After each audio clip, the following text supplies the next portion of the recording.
Yesu. Baada ya hii semina, Jumapili watu wasikuone kiongozi wa kawaida, waone mtu ambaye utukufu uko juu yake, neema iko juu yake, kibali kiko juu yake. Wacha hiyo sasa, wacha hiyo sasa, wacha hiyo sasa, wacha hiyo sasa, wacha hiyo sasa, wacha hiyo sasa,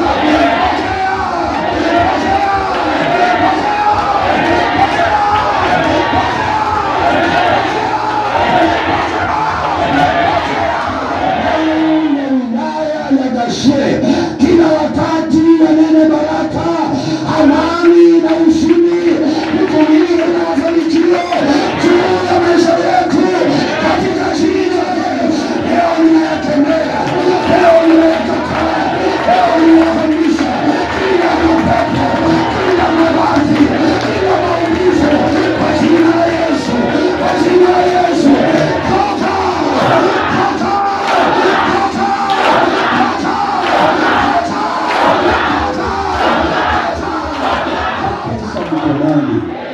ili mnapotumika kwa madhabahu watu wasiwadharau. Mungu asaidie jamii zenu. Kama kuna watoto hawajasoma, wasome kwa jina la Yesu, ili muwe mfano mzuri juu ya madhabahu.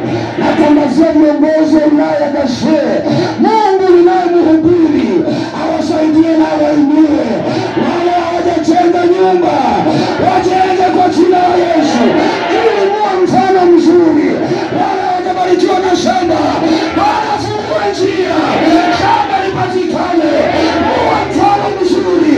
Natangaza kwa jina la Yesu, wale wanatamani watoto waende ng'ambo, hizo milango zifunguke. Sema amen, sema amen, sema amen. Haleluya, haleluya, haleluya. Katibu wa church, usifikirie watu wanafurahia ati wewe ni treasurer wa kanisa. Usifikirie wanakucelebrate ati wewe ni mama director. Leo uelewe hivyo. Upinzani ni mkali sana. Kuna watu hata ukisimama unaanza kuchafuka roho. Wengine hata wanaanza kutema mate, wengine hata wanatoka nje wakati mwingine wanajifanya wanaenda haja, kumbe hawataki kusikiliza. Ulimwengu umeharibika. Kanisa limechafuka. Mungu akusaidie katika jina la Yesu. Na kile ambacho kinaendelea kwa kanisa la sasa ni mashindano. Watu wako kwa mbio za kushindana. Na ni kama kila mtu anang'ang'ana ku outsmart mwingine. Leo nimekuja kutangaza kwa madhabahu ya Power PAG katika wilaya ya Gashie. Hatufanyi uongozi wa kanisa ku outsmart wengine. Tunafanya uongozi wa kanisa ili kuujenga mwili wa Yesu Kristo ukamilike na uwe dhabiti katika jina la Yesu. Uongozi wa kanisa si wa mashindano. Uongozi wa kanisa si wa maneno matupu. Na uongozi wa kanisa si wa kusema tu maneno unavyofikiria. Uongozi wa kanisa unamtegemea Mungu katika jina la Yesu. Mstari wa 15 katika maandiko yetu ni mstari ambao nilisomewa Pentecostal Bible College karibu kila siku kwa miaka 3. Nafikiri Felix hapo nakumbuka. Na hata iko printed kila mahali. Sasa salimia mwenzako, mwambie hii huduma si yako, ni ya Mungu. Msalimie, mwambie hiyo. Huduma si wako, ni wa nani? Ya Mungu.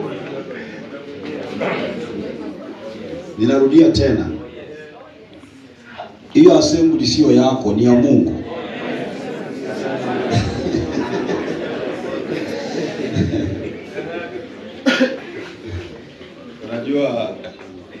Unajua siwezi kuhubiria nyinyi muokoke. Nimeassume mmeokoka. Ama kuna mmoja hajaokoka. Nataka ni assume kila mtu ameokoka. Hapana, kama hujaokoka baada ya kikao, Mungu hakuwa amekugusa katika jina la Yesu. Nataka ni assume tena kwa sababu ni kiongozi wa kanisa la Kipentekoste, umejazwa na Roho Mtakatifu. Na kama hujajazwa, mwisho hiki kikao Roho Mtakatifu Mtakatifu au amekujaza katika jina la Yesu.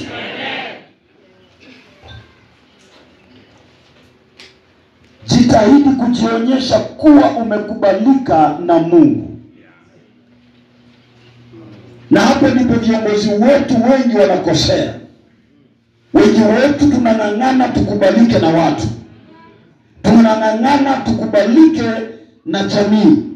Nataka leo uelewe, huduma huu ambao tunaufanya madhabahuni si wa jamii, si wa watu, ni huduma unaohusiana na Mungu mwenyewe.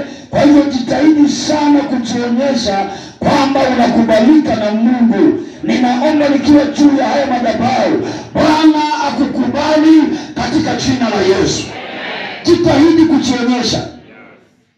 Hata kama unapingwa, vile nilisema, hata kama unaonewa, unadharauliwa, hata kama unachukiwa, wakati mwingine wanasema hauna kitu cha kutuambia, haukusoma kama sisi, hauna mapato kama sisi, hauna nyumba kama yetu, hauendeshi gari kama sisi, hauwezi kuvaa kama sisi. Wanaweza sema hayo yote, lakini nimekuja kutangaza juu ya haya madhabahu, jitahidi kujionyesha. Hata kama unadumishwa, wewe jitahidi kujionyesha ya kwamba unakubalika na Mungu. Haleluya. Jitahidi kujionyesha. Hata kama hawezi kukuita kwa functions zao. Wakati mwingine utalalamika, mlifanya hii maneno hamkujua mimi Shamasi niko. Zinafanyika wakati mwingine. Hiyo sherehe nani aliipanga? Si eti hawajui ni kiongozi. Kuna vile wameamua tu kukudharau na kukudunisha. Uelewe hivi. Lakini la muhimu sana, wewe ujitahidi. Wewe ufanye namna gani? Hata kama sisi hatukutambui, jitahidi kujionyesha kwamba unakubalika na nani? Na Mungu.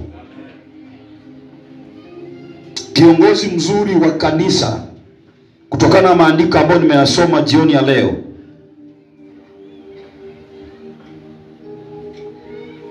must have a mind of experience.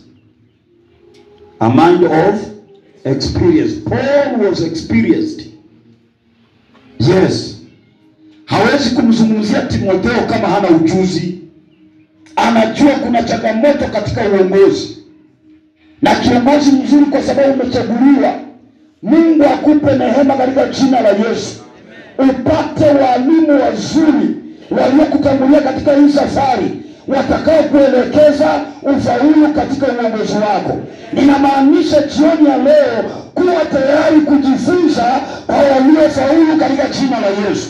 Paulo anamwambia Timotheo ujitahidi, kumaanisha jinsi Timotheo anavyomtazama Paulo, anaona kiongozi aliyefaulu, kiongozi aliyeng'ang'ana, kiongozi aliyejitolea, kiongozi aliyehatarisha maisha yake. Natangaza kwa unayogashie, jitahidi kabisa, ng'ang'ana kabisa kuwa na mawazo ya kusoma na kuelewa changamoto za uongozi. Uongozi wa kizazi chetu sio rahisi. Unahitaji elimu, unahitaji kunawiri kila wakati. Na watangazia jioni ya leo, jitahidi kujionyesha kwamba na wewe unaweza, kwamba na wewe utafaulu katika jina la Yesu. Usikae tu pale pale. Jifunze pia na wewe. Jifunze pia na wewe kwa waliokutangulia. Have an appetite to understand the current challenges. Our days are challenging. Siku zetu sio rahisi. Siku zetu unasema watu waishi kwa imani, wanakuambia tunataka matendo kwanza. Siku zetu unasema twende hii barabara, wanakuambia hii barabara tumeizoea, wewe enda tu vile unataka, tutakutania mbele. Natangaza ya kwamba kuwa tayari kila wakati na hamu ya kuelimika na kuelewa changamoto za siku tulizo ndani. Na kiongozi mzuri wa Kipentekoste ambao umekuja hapa, kila wakati unapohudumia kanisa, uelewe ya kwamba kuna siku kiama inakuja. Usisahau kuwakumbusha watu Unajua kuna watu hapa ni mikora katika maandiko yenye nimesoma. Mmoja anaitwa Himenayo, mwingine anaitwa Fileto. Hawa ni viongozi, lakini ni mikora wa imani. Ni watu wabaya sana. Wanaweza waambia watu kiama imekwisha kuwepo tayari, hakuna kitu itakuja tena. Paulo anamwambia Timotheo, watu kama hao wakatalie mbali, watu kama hao wapinge. Usiruhusu waendelee kufundisha watu mafundisho ya uongo.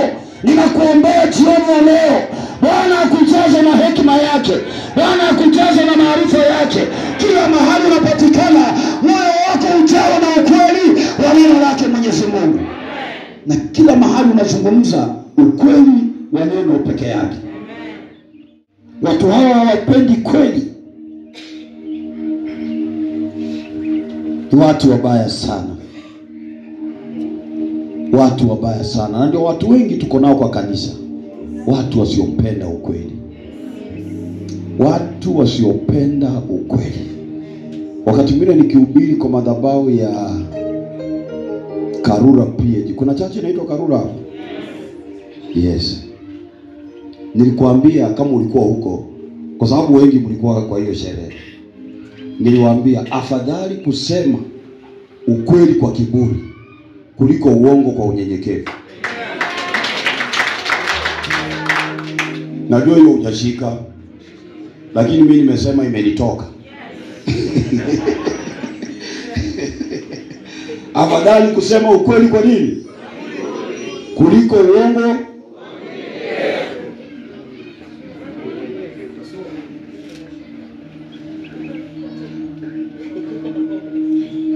Na kiongozi kila mahali upo, simamia ukweli. Afadhali ubaki peke yako, lakini uwe na ukweli. Maana ukweli wenyewe utakuweka huru. Ukweli wenyewe utakupigania. Usiwadanganya watu kwa madhabahu. Usituambie hamtoi fungu la 10 na wewe ndio hautoi. Usituambie hatujatoa sadaka vizuri na wewe ndio haujatoa. Usituambie tunachelewa ibada na wewe ndio unachelewa. Salimia mwenzako, mwambie zungumza ukweli.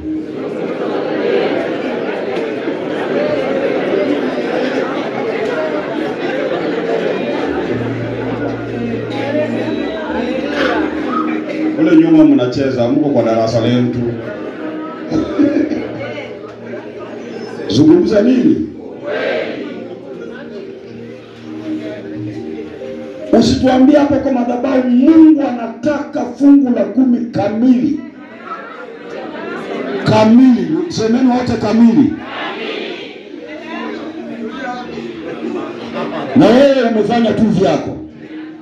Mungu hapendi hivyo.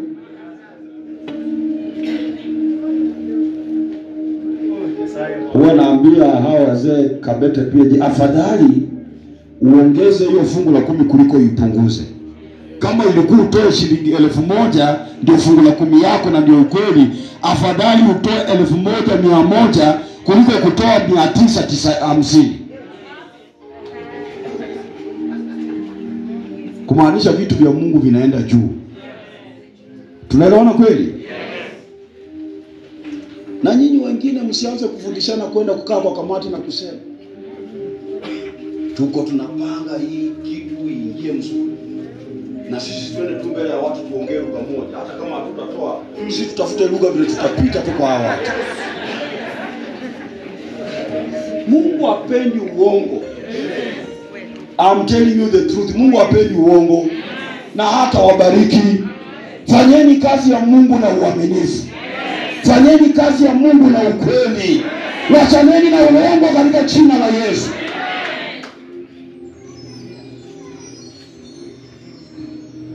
Mwingine anasema mimi nimetaka niwe karani ndio niwe msemaji wa hii assembly, na ndio watu watanijua.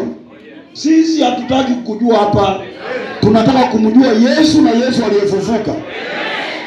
Na kuambia ukweli, we want to know you. Paul is very clear when addressing the church at Philippi, and he says, I want to know Christ and the power of his resurrection. Hatuko hapa kufanya mashindano, ati pastor akiongea hivi, karani ataongea hivi, treasurer ataongea hivi. Ni kama tuko kwa stage show. Hiyo roho iondoke kwa kanisa katika jina la Yesu. Tusimamie ukweli na tufanye ukweli. Church isonge mbele katika jina la Yesu.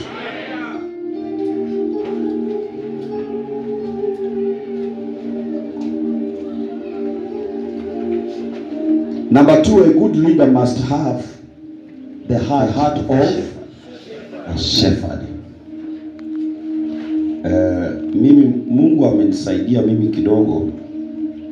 Nimefuga kuku, kale Bwana jua. Nimefuga kondoo, nimefuga ng'ombe. Sasa kama mfugaji mzuri, ile kitu ya kwanza nachunguza na ninazingatia ni idadi hao wanyama. Nataka nijue ndege wameongezeka ni wangapi, kondoo wameongezeka ni wangapi, ng'ombe wameongezeka ni wangapi. Salimia mwenzako, mwambie kuanzia leo kuwe mchungaji mzuri. Mwambie usijaribu kufukuza kondoo kwa kanisa.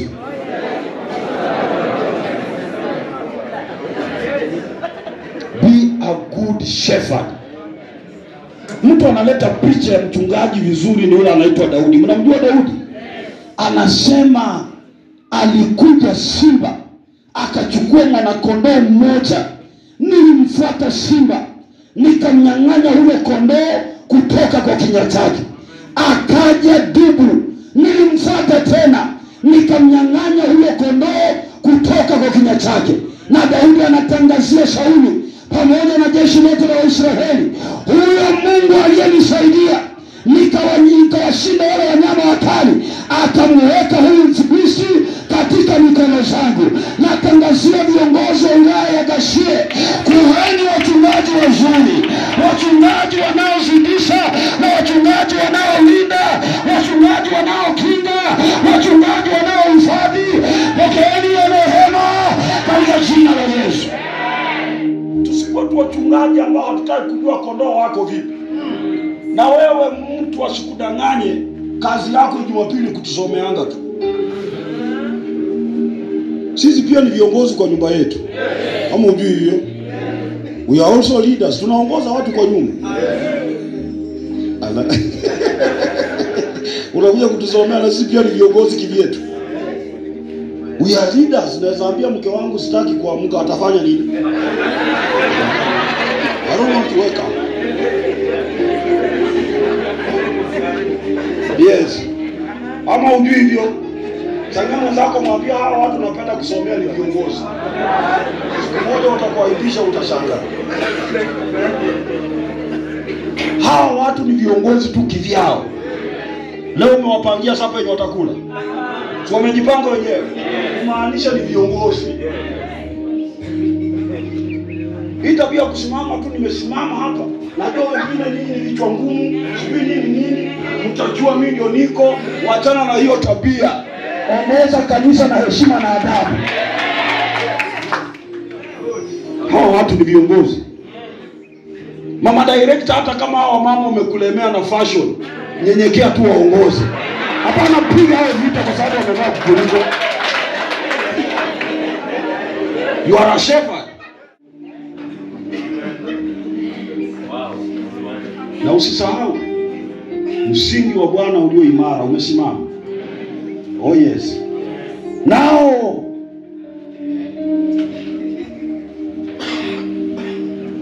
una muhuri hii. Bwana wajua walio wake. Na kila litajaye jina la Bwana na uache uovu. A good leader must be a shepherd. A good leader must be accountable. Usikuwe tu kiongozi na hutaki kuwa accountable. Wakati mmoja unasema kamati yako atasema leo tunakuja assembly ya power, tuangalie vile mnaendelea, tuangalie hata vitabu vyenu. Wewe unasimama tena kwa madhabahu ya power unasema, hawa watu wanakuja, wao wanaleta nini hapa? Wao wanaleta nini? Hata watu wasema hakuna, useme ati nimeshika mkutano. This is rebellion. Haikubaliki katika uongozi. uongozi mzuri, kila kiongozi akiwa ni mchungaji, na mchungaji mzuri anahesabu za wale anaowachunga. Tuseme amen. Na Daudi alijua Goliathi kuna vile anataka kupunguza hesabu yetu, na kabla apunguze nitamweka mahali natakana hao. Yes. Kama mchungaji hakukuwa tayari kuona adui akiharibu hesabu ya watu wa Mungu, na ninakutangazia kiongozi, umekuja kwa hii semina, usikuwe tayari kuona adui akitaka kuharibu kundi unaloongoza, akitaka kuliangamiza kundi unaloongoza. Simama, tangazia adui, Yesu alikushinda msalabani, Yesu alikushinda kaburini, na hata kaburini alikunyang'anya funguo za mamlaka, na leo Yesu ameketi mkono wa kuume wa Mungu, anatufanyia maombezi sisi ambao ni kanisa lake. Ninasema kuwa mchungaji mzuri katika jina la Yesu. Number 3, understand how God works. God is not a man. Understand how he works. Na usikuwe mchungaji kiongozi kwa hii church ya KPAG. Unajua mmeimba hapa na ngoma mpaka nikatamani ilikuwa mkutano ya uinjilisti. By the way, kale bwana anajua nilikuwa muinjilisti mzuri sana. Ni ukweli. Ingekuwa ya uinjilisti hapa kingeeleweka, lakini ndio kwa sema. Ni ukweli, nakwambia ukweli. Israeli wakati mwingine wakaenda kwa vita, Musa akapanda juu ya mlima, na Biblia inasema kila alipoinua mikono zake Israeli walikuwa wanashinda. Na wakati mikono zake zilichoka, Israeli walikuwa wanavamiwa. Wana Israeli wakavumbua, hapana, hapa lazima tufanye teamwork. Tumegundua kwamba mikono isikiwa juu, jamii yetu inashinda. Ninatangaza hapa Gashie wilaya kwamba fanyeni huduma kwa mshikamano na kwa umoja, ndio baraka za Mungu zitaonekana katika wilaya yetu, na wote tuseme amen. Unapata leo ndio mlishiriki assembly ama next Sunday? Unapata tu kama secretary wa assembly next Sunday amenyorosha tu mpaka kwa madhabahu, hataki kujua pastor ako wapi, hataki kujua hata treasurer ako wapi. Amekuja akiona wanaanza kuingia, anakuja karibu na madhabahu, anachukua microphone, asimameni sasa, endeni mbele za Bwana. Watu wanaenda mbele za Bwana vile yeye anataka, kwa sababu anawachezesha kama robots zake. Haya, peaneni nyimbo mbili. Watu wanapeana nyimbo mbili.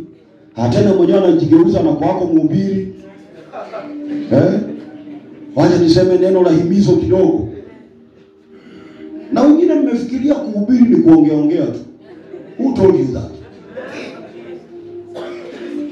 Who told you that? Ati kuongea tu story tu, na tena kukua kielele. Mtu ambaye ni mhubiri lazima akue kielele. Understand how God works.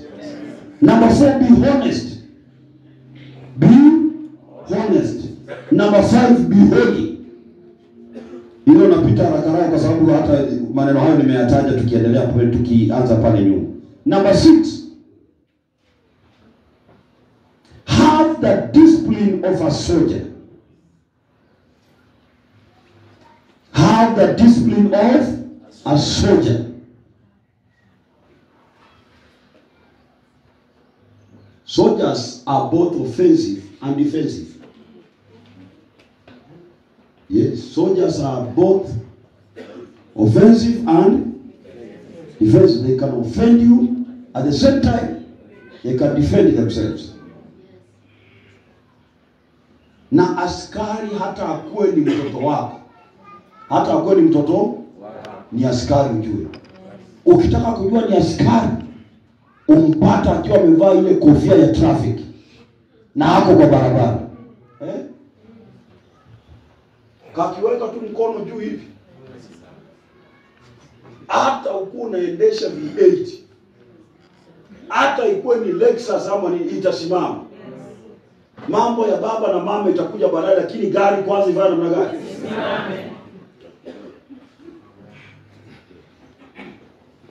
Kuna wale niliwahi hubiria na ni maaskari. By the way, hilo boma lina maaskari wengi sana. Wako askari 4 asatna. Sasa nilikutana na mmoja, kuna mtu alikuwa amenisukuma amenifikisha kwa ukuta. Unajua tena kuna vile nyinyi tena wao mnatukosea sasa hivi. Ni Mungu tu. Ni Mungu tu. Wahubiri mjikaze. Unajua kuna wakati mwingine kinaumanaga, kina neema ya Mungu itosha. Hiyo nimesema pole pole sana, Mungu akusaidie. Sasa alinisukuma sana nikafika mahali. Askari mmoja alikuwa mshiriki wangu akaniambia huyu penye amefika past ndakana tumfundishe tena kuna sheria zaidi. Sasa nikienda station huyu askari alikuwa OCS mmoja alikuwa mshiriki wangu.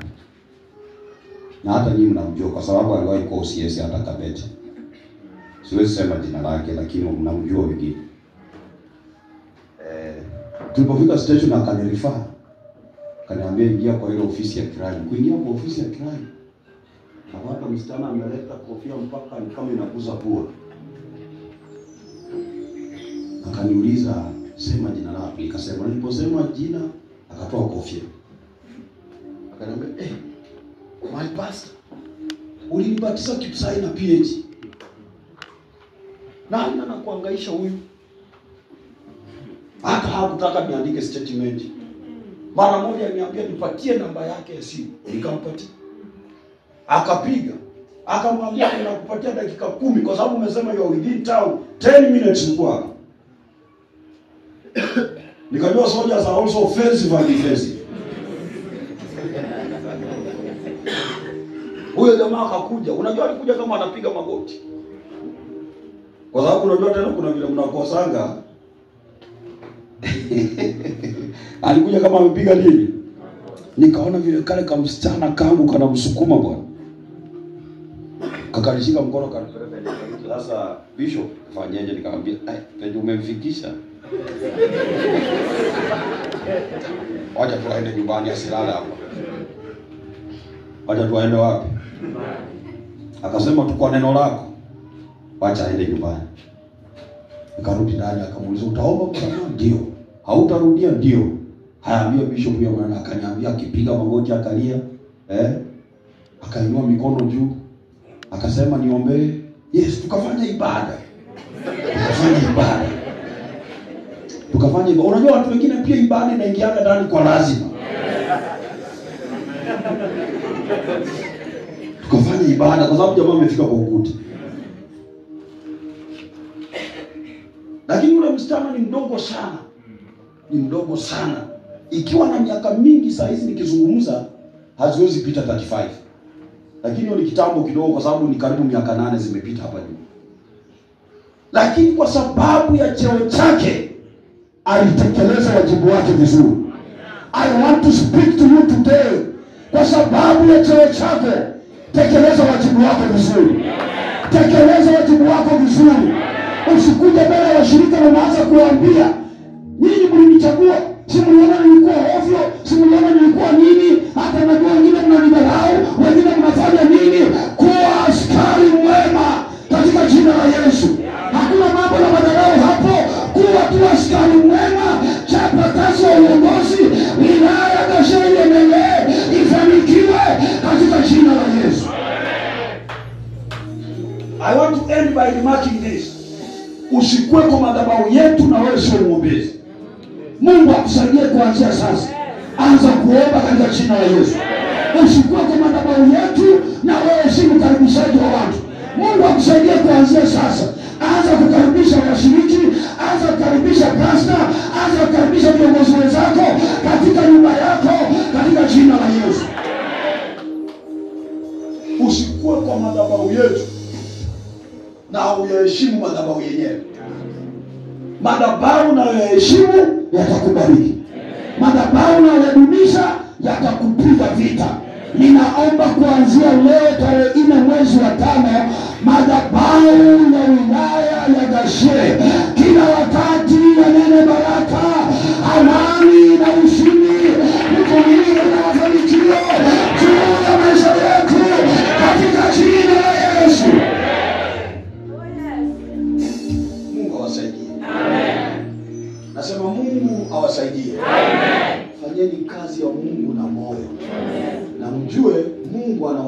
walio wake.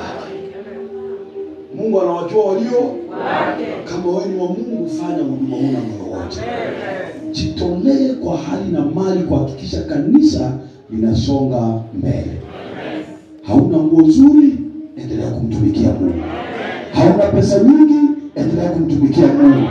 Hauna sura nzuri, wewe endelea kumtumikia Mungu. Unadharauliwa, endelea kumtumikia Mungu. Unatukanwa, endelea kumtumikia Mungu. Watu wanakusengenya, endelea kutumikia Mungu. Watu wanakusema vibaya, tumikia Mwenyezi Mungu na moyo wako wote katika jina la Yesu. And a good soldier is always courageous and determined. You must be courageous. You must be courageous. Na time yangu imeisha, lakini nataka kuambia hivi. Hawa watu naongoza, hawa watoto wa Mungu ni wadhamana sana kwa uongozi wao. Bila hawa hauwezi kuwa kiongozi. Ni ukweli, bila ile jamii ya Kapete PhD kukuja leo na ikae vile mmekaa hivi, mimi singekuwa pastor. Unajua hivyo kweli? Nilifanyika leo pastor kwa sababu niliona watu wamekaa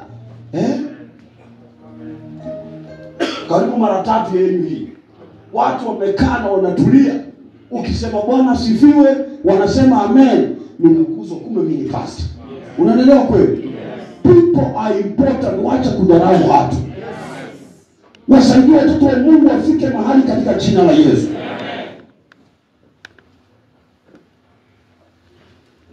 Karani wa assembly, weka rekodi sahihi za church. Usiweke yenye unafikiria. Weka rekodi sahihi za assembly yako. Treasure, weka rekodi sahihi ya pesa za church. Si pesa zako, ni pesa za assembly. Weka rekodi sahihi. Mama director, hakikisha kanisa letu liko safi. Hakikisha pastor anakula. Hakikisha pastor anavaa. Hakikisha wamama wana nidhamu kwa kanisa.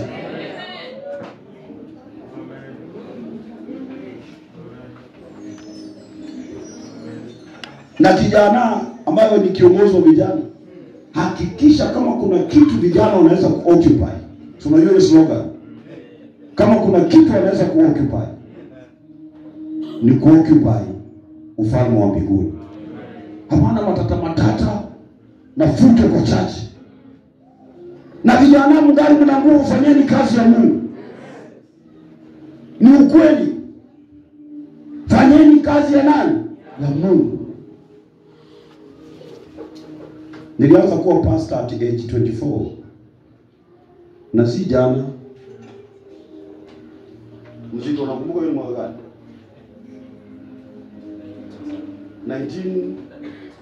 1999. Oh yes. 1990. Ulikuwa unafikiria ni jana, si ndio? 1990. Na kwa sababu ya kufanya kazi na bidii na moyo wote, huduma na moyo wote, Mungu ameniweka kijana mpaka sasa. Ama unaona nimezeeka? Sitakwambia vile nilisoma kwa matatu zingine hapa, mzee ni wewe.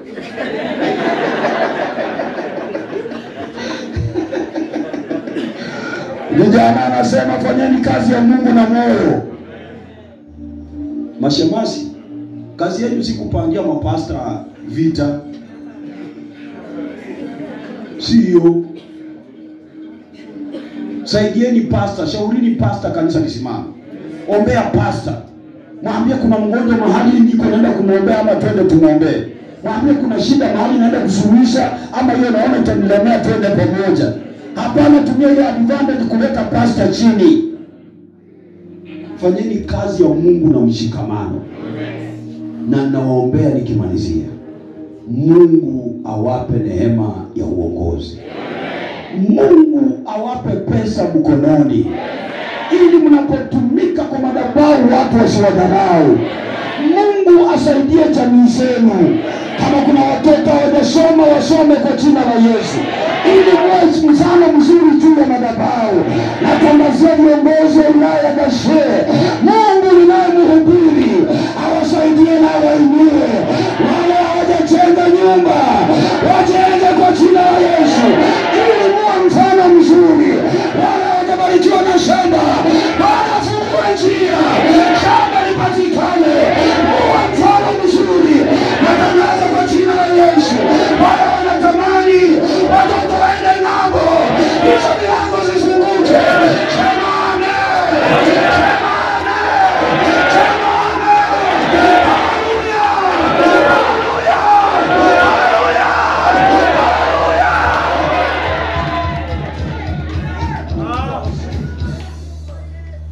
awasaidie katika jina la Yesu.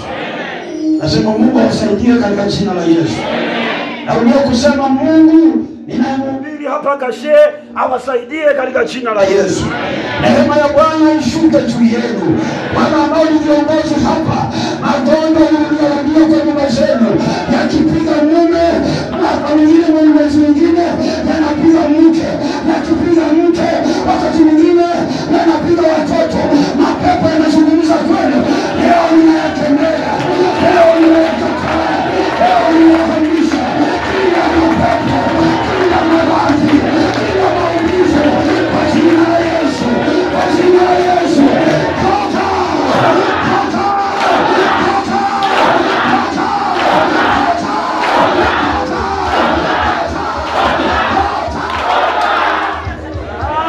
na wamefungwa wafunguliwe kwa jina la Yesu.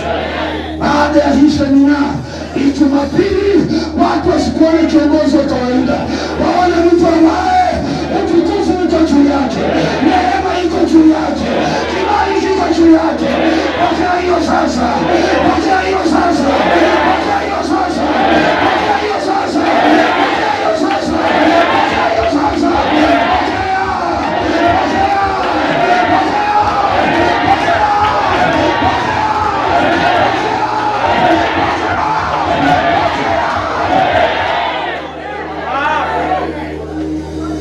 Bwana wafungulie. Wangapi wanabarikiwa? Wangapi wanabarikiwa? Kiongozi na kuombea jioni ya leo, maisha ya aibu yatoke kwenu katika jina la Yesu. Vitu vitangazwa kwa kanisa, uwe na hivyo vitu katika jina la Yesu. Milango zifunguke, wilaya ya Kashe tuone ikipanda toka hatua hadi nyingine, toka leo hadi nyingine. Pokeni hiyo milango Kashe kwa jina la Yesu.